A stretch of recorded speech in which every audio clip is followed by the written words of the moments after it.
नमस्कार मित्रांनो, मी स्वाती तोरसेकर एशा पृथ्वीमध्ये तुमचं स्वागत करते. 3 ते 6 जून या दिवसांमध्ये सेंट पीटर्सबर्ग इथे जी इंटरनॅशनल इकॉनॉमिक कॉन्फरन्स भरलेली होती.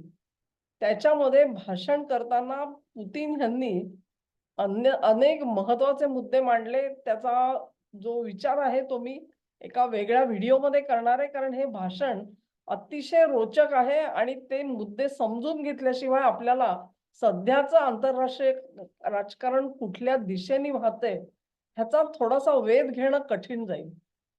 पुतीन यांनी आपल्या भाषणाचा समारोप जो केला ना, ते अतिशय एक गूढ शब्द वापरले. ते रशियन शब्द आहेत, म्हणजे त्याचा अर्थ समजून घेणं हे इतरांसाठी थोडंसं कठीण असेल, पण त्या शब्दांना एक विशेष अर्थ आहे आणि हा नेमका अर्थ काय आहे ह्याचा मागोवा घेत असताना मला काही अतिशय रंजक अशी माहिती मिळाली. ही माहिती रंजक आहे का कशी आहे ते तुम्ही ठरवा अर्थात. पण मी म्हणेन की अत्यंत भावनापूर्ण आणि समरसून केलेल्या या भाषणाचा उचित समारोप पुतीन यांनी या शब्दांमध्ये केला. ते मुळात शब्द काय होते? मला रशियन भाषा येत नाही, पण तरी सुद्धा त्याचा जो अर्थ आहे तो मी काढायचा प्रयत्न केला.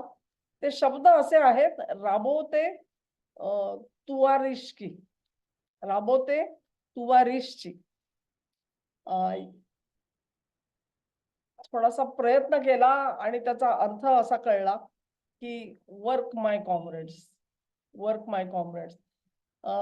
म्हणजेच आपलं काम जे आहे ते अजून अर्धवट आहे, ते संपलेलं नाहीये आणि ते पूर्ण होईपर्यंत आपले ध्येय, आपली ऑब्जेक्टिव्हज हाती येईपर्यंत काम निरंतर चालू ठेवा. आपल्याला विश्रांती घेण्याची सवड नाही. अशा अर्थाचे हे शब्द पुतीन यांनी उच्चारले. नुसत्या ट्रान्सलेशननी काहीच कळत नाही मित्रांनो. हे ट्रान्सलेशन एवढंच आहे, वर्क माय कॉम्रेड्स, वर्क माय कॉम्रेड्स, बस तेवढंच आहे. पण त्याला किती मोठा अर्थ आहे अ, हे ज्यावेळेला मी शोध घ्यायला लागले तेव्हा आणखी त्याचे पदर उलगडले गेले आणि ते आज तुम्हाला सांगण्यासाठी हा व्हिडिओ करते आहे. 2016 साली एक टेररिस्ट अटॅक झाला आणि त्याच्यामध्ये दागिस्तानमध्ये काही टेररिस्ट आलेले होते. त्या टेररिस्टनी एका दागिस्तानी पोलीस नेला, धरून नेला त्याला. त्याचं नाव होतं मोहम्मद अ, मोहम्मद नुरबागांदो, नुरबागांदो, मोहम्मद नुरबागांदो. ह्या पोलिसाला त्यांनी पकडून नेला आणि त्यांच्या पद्धतीनुसार आपल्याला माहिती आहे दागिस्तानचे टेररिस्ट म्हणजे कोण आणि काय कसे असतील ते. त्याला पकडून नेला आणि त्याला ते मारून टाकणार होते, ठार मारणार होते. तेव्हा त्या लोकांनी त्याला सांगितलं, की "तू असं कर, की तू तुझे जे सहकारी आहेत त्यांना फोन कर आणि त्यांच्याशी शेवटचं जे काय तुला बोलायचं ते बोलून घे. त्यांना असं सांग तू, की तुम्ही सगळेजण पोलीस सेवेमधून रिझाइन व्हा. ह्या पोलीस सेवेमध्ये राहू नका. ज्या पोलीस सेवेमधून टेररिस्टना मारण्याचं काम चालू होतं, त्यांना पकडण्याचं काम चालू होतं, अटकाव करायचं काम चालू होतं, ती पोलीस सेवा तुम्ही तात्काळ सोडून द्या. असं आवाहन तू तुझ्या सहकाऱ्यांना कर." हे कोणी सांगितलं? दहशतवाद्यांनी त्या पोलिसाला सांगितलं. पण त्या पोलिसाच्या हातामध्ये जो फोन होता त्याच्यात त्यांनी व्हिडिओ रेकॉर्ड केला आणि त्याच्यात त्यांनी असं सांगितलं, "वर्क माय कॉम्रेड्स." वर्क माय कॉम्रेड्स, आपलं जे ध्येय आहे ते अजून पुरं झालेलं नाहीये, ते सोडू नका. तुमचं काम चालू ठेवा.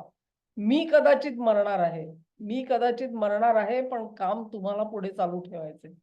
हा व्हिडिओ जो आहे तो नंतर जेव्हा तो दहशतवादी त्याचा फोन पोलिसांच्या हातात लागला, तेव्हा हा व्हिडिओ हाती पडला आणि त्याचा इतका प्रचंड प्रभाव जनतेवरती पडला, की डॉनेट्स म्हणजे जिथे आज लढाई चालू आहे आणि जो भाग रशियाने आपल्या ताब्यात घेतलेला आहे, त्या भागामध्ये अ, ह्या पोलिसाचं जे शेवटचे आवाहन आहे, ते आवाहन लोकांच्या हृदयाला जाऊन भिडलं. अक्षरशः हृदयाला जाऊन भिडलं. हा डोनेट्स हा भाग काय लक्षात घ्या. युक्रेनमध्ये झेलेन्स्कींची सत्ता आल्यानंतर त्यांनी रशियन भाषा हद्दपार केली. बेकायदेशीर ठरवली. रशियन भाषेमध्ये कोणाला बोलता येणार नाही, कुठलेही व्यवहार होणार नाहीत, लिहायचं नाही, बोलायचं नाही, काही नाही.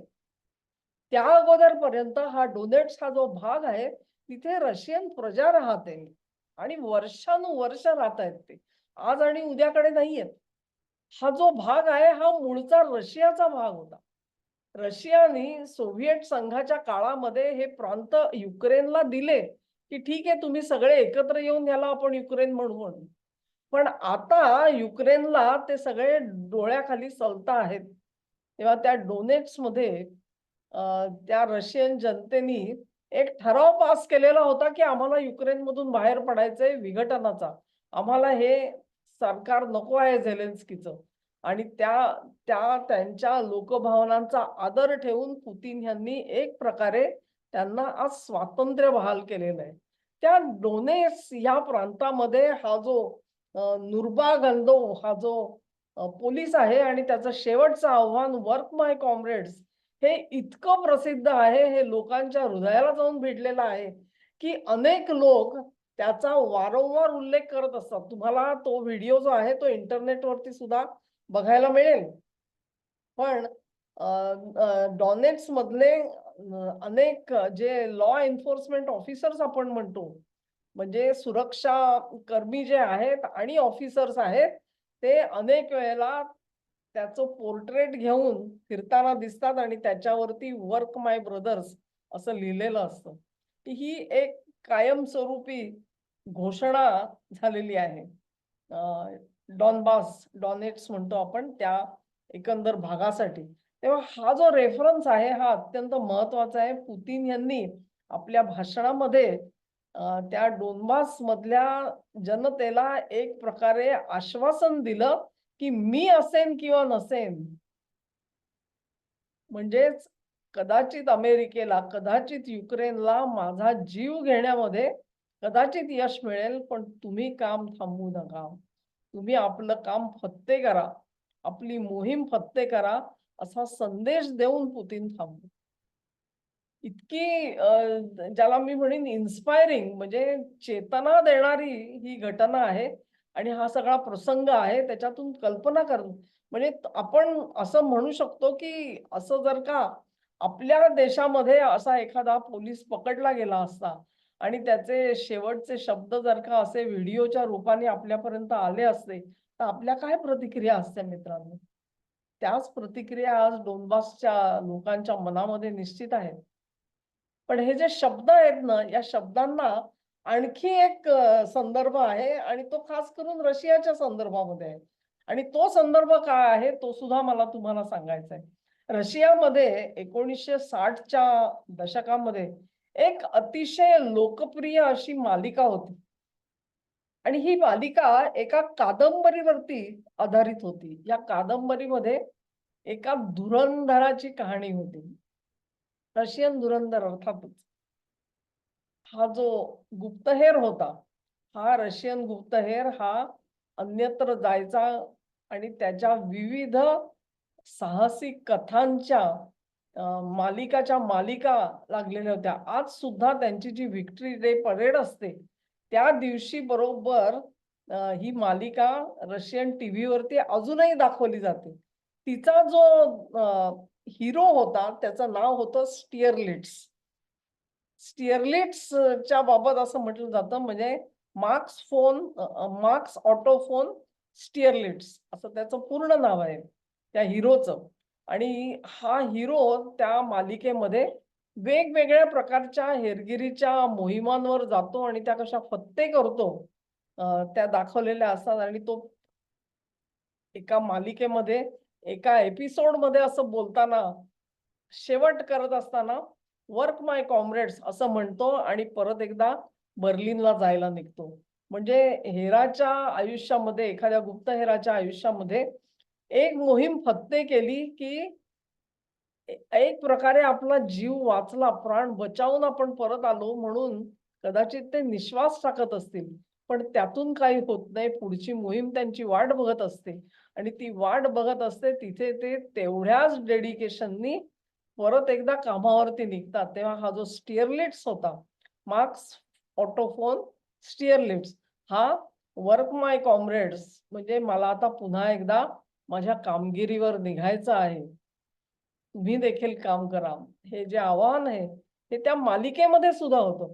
तेव्हा 60च्या दशकातली ही मालिका अजूनही रशियामध्ये फेमस आहे. ती अजूनही दाखवली जाते आणि तिचा अर्थ तोच आहे, की तो रशियन धुरंधर जो होता, त्या धुरंधरच्या साहसी कथांनी आज देखील रशियन लोकांच्या जनतेच्या मनामध्ये रोमांच उठतात. त्या प्रसंगांची ही सगळी आठवण आहे. तेव्हा पुतिन यांनी ते जे शब्द उच्चारले ते शब्द महत्वाचे होते. ते आपल्या जनतेला त्यांच्या हृदयापर्यंत जाऊन भिडणारे शब्द होते. नुसत्या ट्रान्सलेशननी त्याचा अर्थ कळला नसता आणि म्हणून हा भावार्थ शोधून काढायचं मी विचार केला आणि त्याच्यात थोडं यश आलं मला. चांगली गोष्ट कळली. तुम्हाला देखील हा संदर्भ आवडला असेल अशी मी आशा करते. पण एक लक्षात घ्या तुम्ही, की पुतिन जे म्हणालेले आहेत वर्क माय कॉम्रेड्स त्याचा खरा अर्थ जितका ते आपल्या जनतेला आवाहन करतायत आणि हा जो सगळा युक्रेन युद्धाचा